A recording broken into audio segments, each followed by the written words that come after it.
Hi friends. Egg తింటే ఆరోగ్యానికి చాలా మంచిది అని రోజు ఒక ఎగ్ తినాలి అని డాక్టర్స్ చెప్తుంటారు. అలాంటి రోజు ఒకేలా తింటే మనకి రుచిగా అనిపించదు. సో ఒకరోజు ఒక్కో విధంగా చేసుకొని తింటే ఎగ్ అంటే బోరే కొట్టదు. అలాంటి ఎగ్ను ఒకరోజు నేను చెప్పిన విధంగా ఒకసారి ట్రై చేయండి. నిజం చెప్తున్నా, ఇలా చేసుకొని తింటే చాలా టేస్టీగా ఉంటుంది. మరి ఎలా చేయాలో చూద్దామా? దీనికంటే ముందుగా నా పేరు రాణి. మీరు చూస్తున్న స్వీటీ రాణి స్పెషల్ యూట్యూబ్ ఛానల్. ముందుగా 4 కోడిగుడ్లను ఉడకబెట్టుకుందాం. అవి ఉడికేలోగా 4 మిర్చీలు, 2 ఉల్లిపాయలు, 4 పెద్ద టమాటాలు కట్ చేసి పెట్టుకుందాం. ఎగ్స్ ఉడికిన తర్వాత పై పెంకును తీసి పెట్టుకుందాం. ఇప్పుడు గ్యాస్పై పాన్ పెట్టి దానిలో 1 టేబుల్ స్పూన్ ఆయిల్ వేసి మనం ఉడికించుకున్న ఎగ్స్ని అందులో వేసుకుందాం.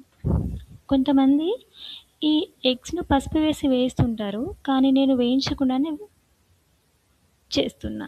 ఎందుకంటే ఈ పసుపు వేస్తే అది మాడిపోయి కర్రీ టేస్ట్ మారిపోతుందండి. అందుకే నేను పసుపును వేయడం లేదు. అవి పూర్తిగా ఫ్రై అయిన తర్వాత తీసి పక్కన పెట్టుకోవాలి.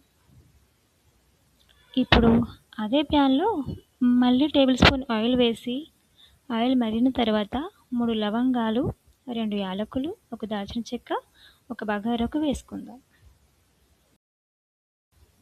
తర్వాత ఆనియన్ ముక్కలను కూడా వేసి కలుపుకుందాం. అవి కొంచెం గోధుమ రంగులోకి రాగానే పచ్చిమిర్చి వేసుకొని కలుపుకుందాం. కొంచెం పుదీనా వేసి కలుపుకుందాం. ఉల్లిపాయలు మగ్గడానికి కొంచెం సాల్ట్ వేసి కలుపుకుందాం.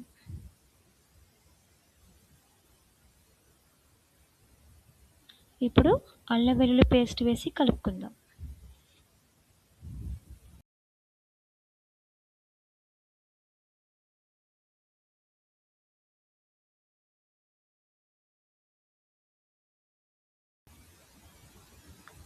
ఇప్పుడు అందులో కొంచెం కరివేపాకు, పసుపు వేసి కలుపుకుందాం.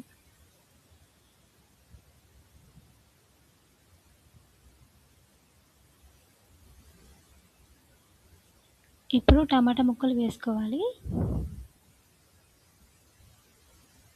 ఈ టమాటా ముక్కలు వేసుకున్న తర్వాత బాగా కలిపి మూత పెట్టుకుందాం.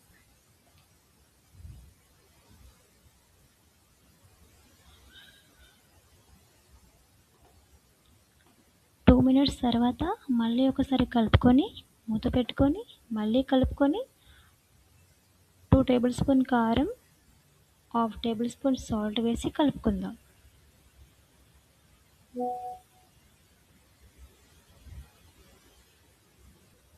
టూ మినిట్స్ బాగా కలుపుకొని కొంచెం మిరియాల పొడి వేసుకొని కలుపుకొని మూత పెట్టుకోవాలి.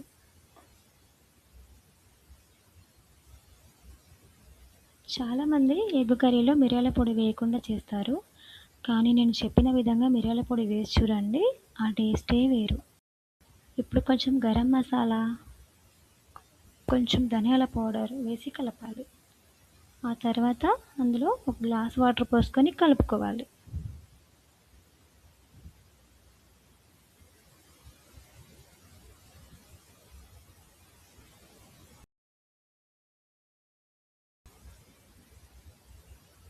ఆ కర్రీ మరిగేలోగా మనం ఫ్రై చేసి పెట్టుకున్న ఎగ్స్‌ని హాఫ్‌గా కట్ చేసి పెట్టుకోవాలి.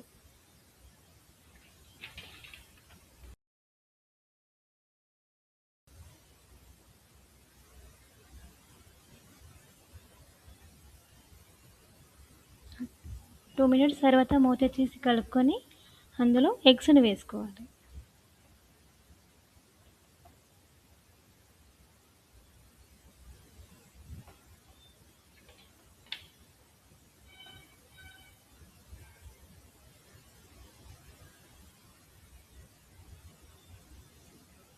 కర్రీ అడుగంటకుండా నెమ్మదిగా కలుపుకోవాలి.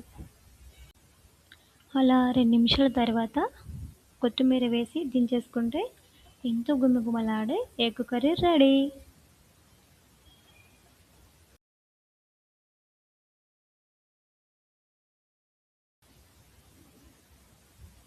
నా వంటలు మీకు నచ్చినట్లయితే ఒక లైక్ చేయండి. ఇలాంటి నా వంటల కోసం నా ఛానల్ను సబ్స్క్రైబ్ చేయండి. Thank you.